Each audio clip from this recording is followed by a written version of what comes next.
Hello বন্ধুরা, স্বপ্নের দুনিয়া চ্যানেলে তোমাদের সকলকে স্বাগত জানিয়ে আবার নতুন একটা রেসিপি শেয়ার করছি।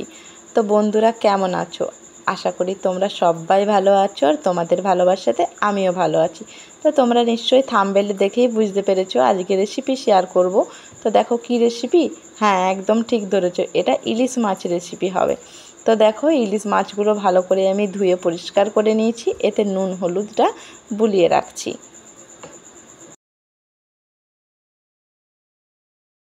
আর দেখো, নুন হলুদগুলো দেওয়ার পরে ভালো করে ওটাতে একটু মাখিয়ে নেব একটা একটা করে।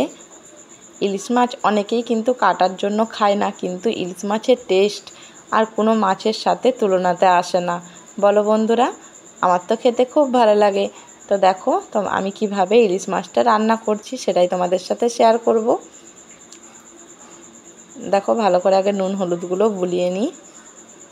দেখতে থাকো বন্ধুরা, প্লিজ কেউ স্কিপ করবে না। তাছাড়া অনেক জিনিস কিন্তু তোমরা মিস করবে যে আমি কিভাবে রান্না করেছি। দেখো, তার জন্য আমি সাদা সর্ষে নিয়ে নিয়েছি,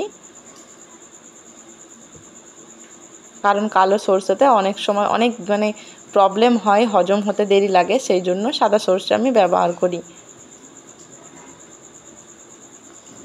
আর এই সর্ষের সাথে না একটু যদি পোস্ত দেওয়া হয়, এটা টেস্টটা আরও ভালো হয়, সেই জন্য পোস্ত দিয়েছি।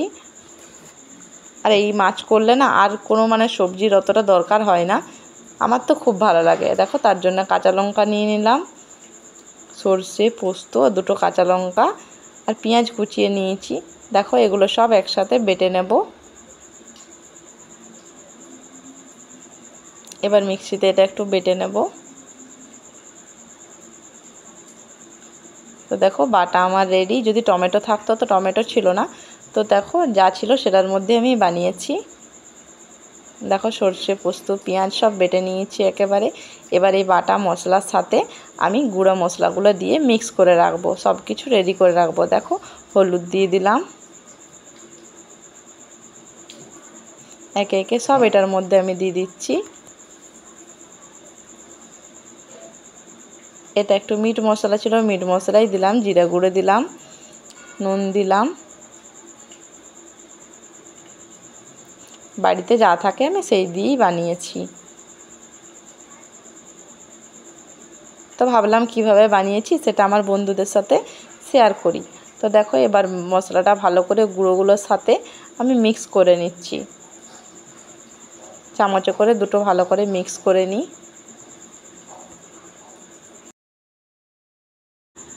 আর আমার চ্যানেলে যারা নতুন ভিজিট করছো, তারা অবশ্যই চ্যানেলটা সাবস্ক্রাইব করে পাশে থেকো, আর পাশে থাকা বেল আইকনটি ক্লিক করে দিও, তাহলে আমি যে কোনো নতুন ভিডিও দেব তোমাদের কাছে অবশ্যই সবার আগে পৌঁছে যাবে।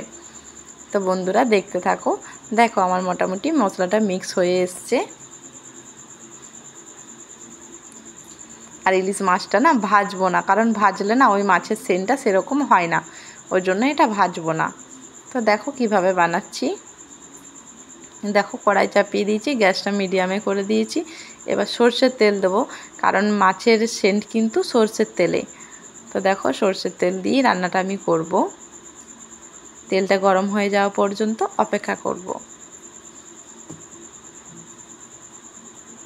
আর আমার ভিডিও কেমন লাগে তোমরা অবশ্যই কমেন্ট বক্সে জানিয়ে যাবে। দেখো, কালো জিরে ছিল, কালো জিরে দিয়ে দিলাম।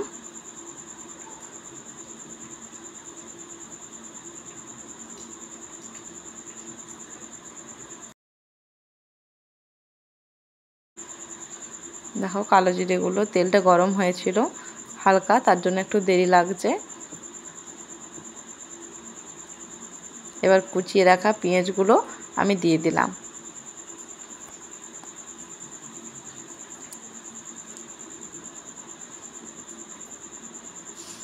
আর আমার ভিডিও তোমাদের কেমন লাগে তোমরা প্লিজ জানাবে।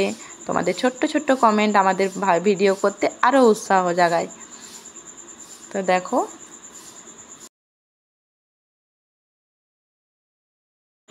এবার দেখো, পেঁয়াজ কুচিগুলো হালকা লাল ভাজা পর্যন্ত আমি অপেক্ষা করব।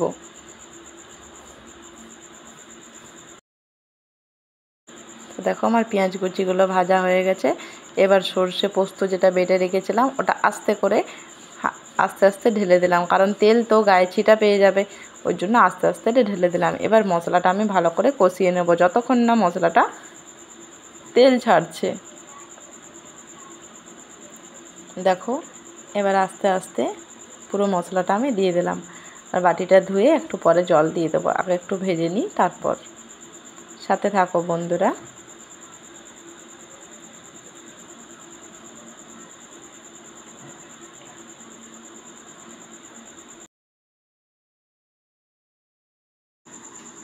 তো দেখো এটা ভালো করে ভাজা হয়ে যাক।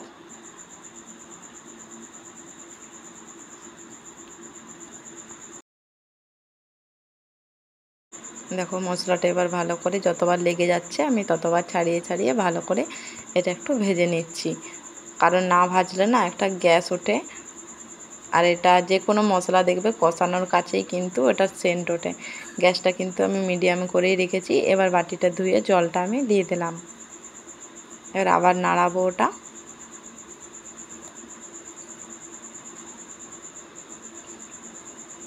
আর প্লিজ বন্ধুরা, কথার মাঝে যদি কোনো ভুল হয়ে যায় বন্ধু মনে করে ক্ষমা করে দিও।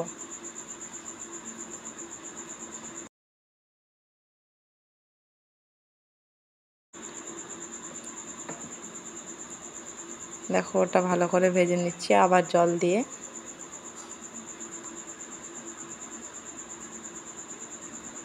আর প্লিজ বন্ধুরা লাইক দিতে কিন্তু কেউ ভুলবে না।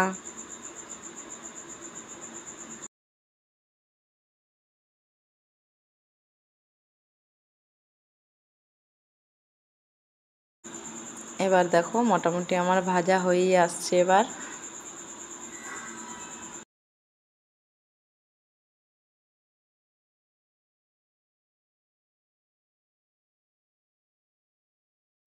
দেখো মশলাটা যতক্ষণ না ভাজা হচ্ছে আমি ততক্ষণ একটু একটু করে নেড়ে যাচ্ছি।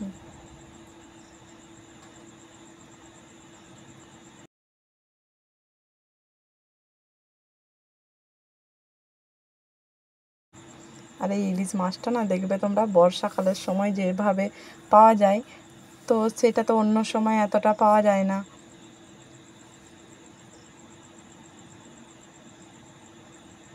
তো দেখো দেখো মোটামুটি মশলাটা আমার ভাজা হয়ে এসছে। বর্ষাকালে কিন্তু নানা রকম মাছ পাওয়া যায়।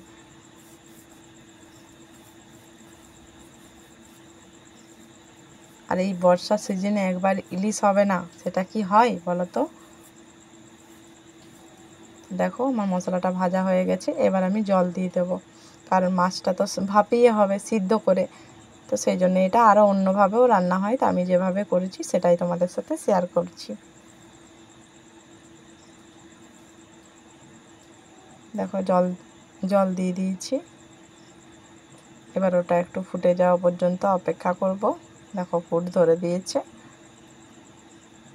আর এটা যেহেতু ভাতের সাথে খাবো সেই জন্য খুব একটা আমি মাখা মাখা করব না।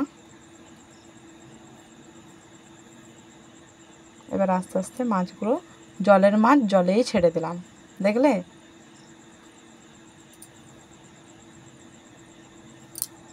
দেখো সব ছেড়ে দিলাম। এবার ওরা চড়ে বেড়াক। নানা মজা করছিলাম তোমাদের সাথে। দেখো এবার এগুলো ফুটে একটু সিদ্ধ হোক, কারণ মাছটা ভাপাবো তো ওই জন্য। এবার এটা আস্তে আস্তে ঢাকনাটা দিয়ে দেব। আগে একটু ফুটে যাক।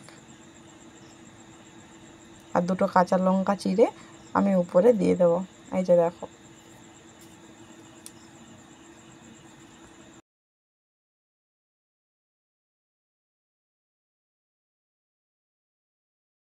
এবার এটা একটুক্ষণ আগে ফুটে যাক।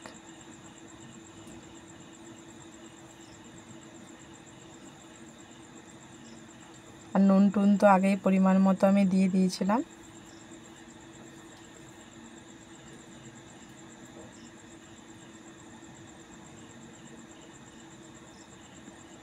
দেখো এটা ফুট ধরে নিয়েছে। আর এটা একটু ঝাল ঝাল হলে ভালো হয়, সেই জন্য আবার একটা কাঁচা লঙ্কা দিয়ে দিলাম। আর উপর থেকে একটু কাঁচা সরষের তেল দিয়ে দিলাম। 2 চামচের মতনই দিয়েছি।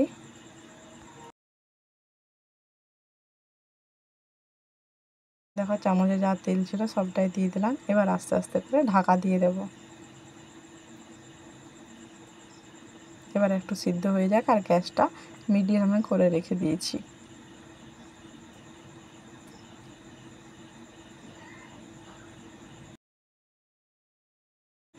কিছুক্ষণ পরে ঢাকাগুলো খুলে আমি দেখে নিচ্ছি।